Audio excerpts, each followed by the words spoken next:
Hello, thank you for joining us. My name is Michael Rowley, President and CEO of Group 10 Metals. It's my pleasure to present to you today our work in one of the premier U.S. mining districts, the Stillwater Complex. That video did an excellent job of summarizing our progress in the past year. We're very excited about what we've done and where we've got the company to. We took some major steps forward on our vision of becoming a primary U.S.-based source of both battery and precious platinum group metals. And I'd be happy now to take a look into the deck. And of course, we always invite questions, comments, and follow-up in response. Group 10 is indeed building a world-class green metal resource in the U.S., heavy on nickel and battery metals and also the PGMs. I will be making some forward-looking statements.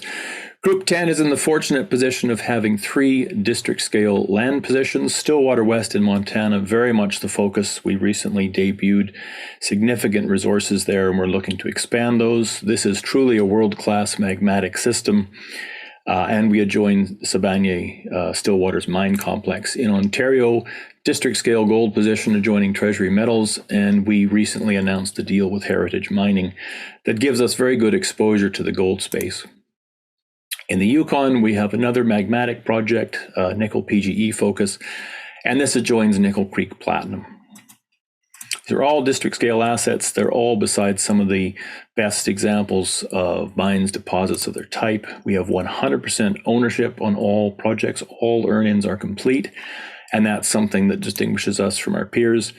And in each case, we have a substantial database, and we've added new geologic models to the project. With that, you have the potential for world-class discoveries. And again, that focus on advancing Stillwater West. The more we dig at Stillwater West, the more we find. It's been a very rewarding process. We have a veteran management team with proven track record. Greg Johnson, of course, co-founder of NovaGold, saw that one from 10 cents a share to $2 billion in market cap. And you'll see that NovaGold playbook across the metallic group companies, of which Group 10 is one of 3. District scale asset, apply new thinking, good models, systematic approach, and build it out into a better market, adding value. Myself, I'm a co-founder of Group 10, and I have more than 25 years of executive experience in the mining business and also in the exploration, processing, and environmental businesses around mining. Back in March, we added Gordon Toll to the board, and that was a big step. He is, of course, ex-deputy chair of Ivanhoe and also Fortescue Minerals. He's been part of building some very large mines worldwide, and we're very pleased to bring him to the board. Technical team, similarly, world-class in expertise. Dr. Craig Bowe is well recognized globally as an expert in these magmatic systems, and Mike Austenson, Justin Ledrew have been active in the Stillwater District for 20 years, so they give us excellent local knowledge and continuity. Justin is the vendor of the project, and he's the one who spotted the opportunity following a bankruptcy about a decade ago of a previous operator.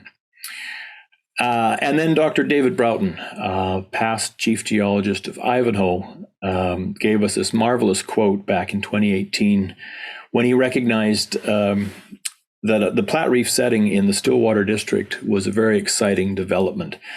And that speaks to the new geologic model we're bringing to the Stillwater District. It looks like the Bushveld complex of South Africa, home to 3/4 of the world's platinum.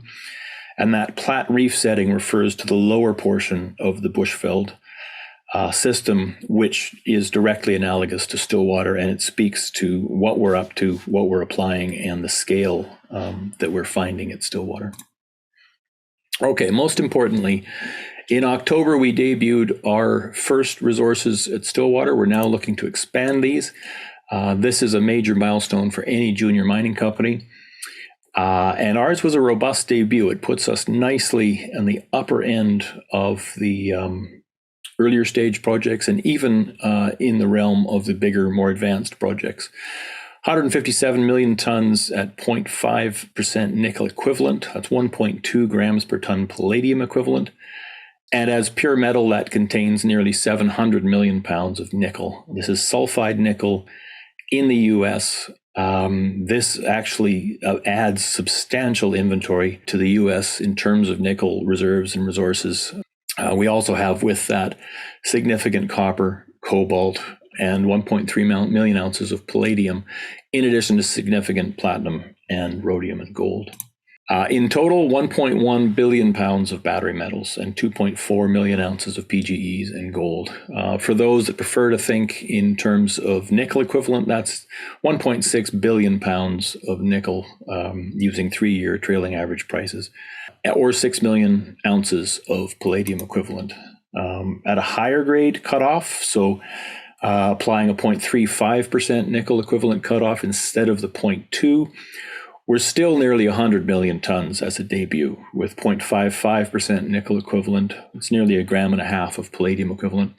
Contained metal comes down a bit, but of course the grade goes up. What we're seeing here is really good optionality on mining method. The deposits hold together at higher grades, which is a good thing to see. Even at that higher level, still 850 million pounds of battery metals, 1.8 million ounces of PGEs and gold. This is a famously metal-rich district. We have terrific expansion potential, as I hope to relate to you in the coming slides. And we have a dozen assays pending from resource expansion drilling completed last year. And some of those are coming up very quickly now in terms of news flow. In terms of our commodities, we're very much in the green metals. Our commodity split shown there, about 42% nickel by value, palladium next, about 20%. From there, cobalt, copper, platinum, gold, and rhodium. A nice diversified split of green metals in the commodity basket, and a very rare mix globally. If you're following the nickel markets, nickel projects typically are largely focused on nickel, sometimes cobalt or copper. It's rare to get this suite, and we're pleased to offer that in the U.S. Our objective, to become a primary U.S.-based source of battery and precious metals. We see great increasing demand for those commodities. And 5 of these have been listed as critical by the U.S. government, also Canada as well. And that's with the objective, of course, of securing domestic supplies. So we're pleased to be in a position to potentially supply that. Our location is excellent. I believe the next slide will touch on that. We are located in a famously productive and metal-rich U.S. mining district that already hosts world-class mines and a smelter complex. Nickel supply, we're hearing a lot about this lately. The supply-demand curves are expected to split in 2026, and some are suggesting even sooner than that, given the burgeoning demand from electric vehicles in particular. That might even be 2023. So there's a great rush on now to identify new sources of nickel, and especially nickel sulfide, which converts much more cleanly to the nickel sulfate they need in the battery industry. The more tropical sources, the laterite sources that currently are 2/3 of the world's supply for nickel, are comparatively much more dirty, much more energy intensive, much more chemical intensive to convert to nickel sulfate. So if the ambition here is for clean energy, it really makes sense to mine first world nickel sulfide, and we have that in the US. PGE, a lot of attention given to palladium and rhodium prices of the past few years. We see those holding up. We also see platinum coming on, as it is the preferred catalyst for the production of truly green hydrogen from the cracking of water, and also for the consumption of that hydrogen in fuel cell vehicles, which increasingly we're seeing applied now in heavy machinery, long haul trucks, trains, that sort of thing. And copper and cobalt. A lot has been said on these commodities elsewhere. Obviously, 2 metals driven heavily by the electrification movement. Interesting to note that Goldman Sachs has recently turned their copper prediction for the copper price bullish as a result of those increasing demands, and we're following that with interest. We, of course, have a significant copper resource in the U.S. And cobalt, 80% of the world's cobalt is in the Congo. We have it as sulfide in the US. Look at our claim group. We're shown in yellow and Sibanye-Stillwater in gray. Sibanye, of course, South African gold producer that bought the Stillwater mines in 2017 for $2.2 billion. Together, we define the Stillwater igneous complex. This is a large layered magmatic system. It's one of the biggest and most productive in the world. It's about 40 kilometers by 8 kilometers on surface, and it's highly prospective for nickel, copper, palladium, platinum, gold, chrome, and rhodium, and other elements, actually, the lesser PGEs. We now own that 100%. It's a big land position, 61 square kilometers. We've acquired that over the past 4 years, and it's open to reef and plat reef style targets. In terms of current reserves and resources, it's dominated by that purple line there, the JM Reef deposit. That's now mined by Sibanye-Stillwater. That's 87 million ounces at present of the highest grade palladium platinum in the world, over half ounce per ton grade. And there's about 14 million ounces or more in past production there. So this is more than 100 million ounces spanning almost 40 kilometers in one magmatic pulse. It's a thing of beauty. And we're happy to be in those layers around them and below them in that same system. They operate 3 mines on that one deposit, and they have a smelter and refinery complex just off the screen in Columbus, Montana. We're focused on the lower part of the layered system. In the upper part in green, you get the reef type mines. These are narrow, high grade systems, typically 1 or 2 meters wide. We're focused on the lower system, and this is the correct setting for that Bushveld parallel, the Platte Reef district of the Bushveld. Examples there would be Mahalaquena, currently mined by Anglo, and the Platte Reef mine, now in construction by Ivanhoe.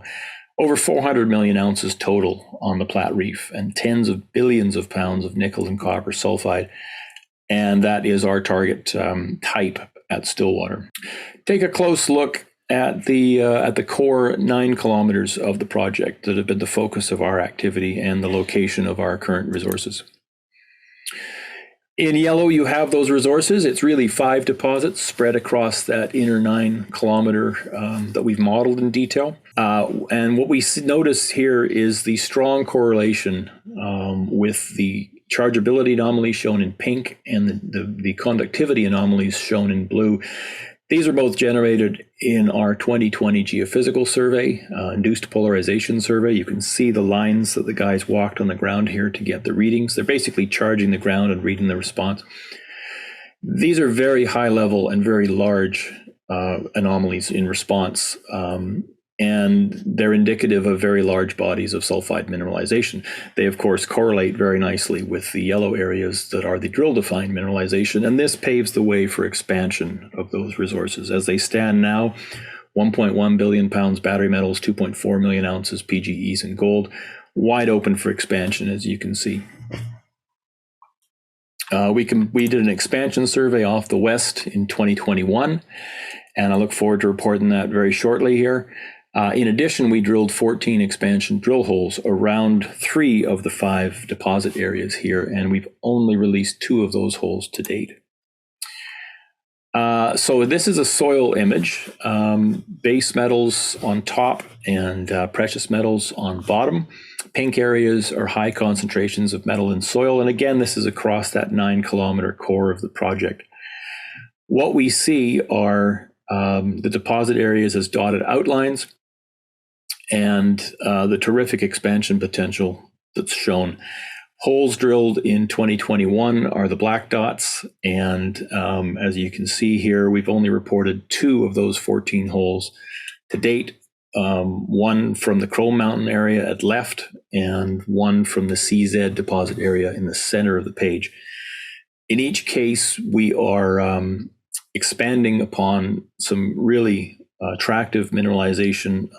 We typically get long lengths of hundreds of meters of potentially bulk mineable mineralization, and then within that, successively higher grade intervals coming down to percent level nickel and grams of PGEs. It's exciting stuff, and we're in the fortunate position of being able to systematically go after this with 100% ownership of a really prospective and productive district.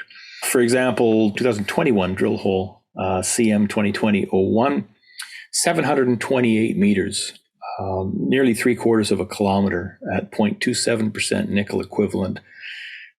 Within that 159 meter interval of higher grade, and within that 69 meters of more than 0.5% nickel equivalent. And not shown here are further successively higher grade intervals. This gives us great optionality on mine models, mine methods, and also great room to expand. All these deposits are open in all directions. We also drilled at CZ and at HGR, and you can look for those assay results in the coming weeks as we get the results in from the assay lab and get them into the model. In terms of a debut, this puts us at the upper end of the earlier stage projects, and even within the range of more advanced stage projects. Here we have contained metals, and that's a healthy debut, and also that nice commodity mix. It's an attractive mix of commodities to have. We're not just pure nickel or pure PGEs, for example. It's worth calling out Canada Nickel as an aspirational peer. And given the district scale nature of their asset, that's the direction that we expect to move in terms of size. And similarly, looking at nickel equivalent grade, a nice debut in the middle of the pack, and again we expect to move to the right as we continue our programs. Our most recent drill results have shown that we're targeting grade very effectively. And we are, again, the first to take a very systematic approach in this district, and that is assisting us in targeting grade. And lastly, market cap. Again, aspirational peers on the right, and we see good potential to move there with continued success in the project. There's Canada Nickel, and it's worth calling out Noront, of course, as I think the bidding war that we've just seen between Wyloo and BHP speaks to the need for these district scale nickel projects. And we may see similar action at Stillwater in the coming year, given the fact that this is a district scale asset owned 100% by the company. More broadly, across that 32 kilometer span, we have a lot of area to grow. That core 9 kilometer project area shown in blue here in the middle of the page, and that's set within 25 kilometers of the main block and within 32 of the broader land position. And all of that highly prospective in terms of that peridotite zone that's so prospective for us. Soil geochemistry confirms that expansion potential. A number of very high level untested targets west and east of us, including high grade gold at the Pine target. So we've come a long way since acquisition in 2017. In 2019, we drilled for the first time, started our block models. 2020 drilled again, and 2021 drilled our biggest program yet. It's worth noting that none of that 2021 drilling is included in our current resource models, and we're looking at an updated resource estimate as fast as we can get those numbers in. News flow from here will be drill and IP results. We are in discussions towards more deals on secondary assets.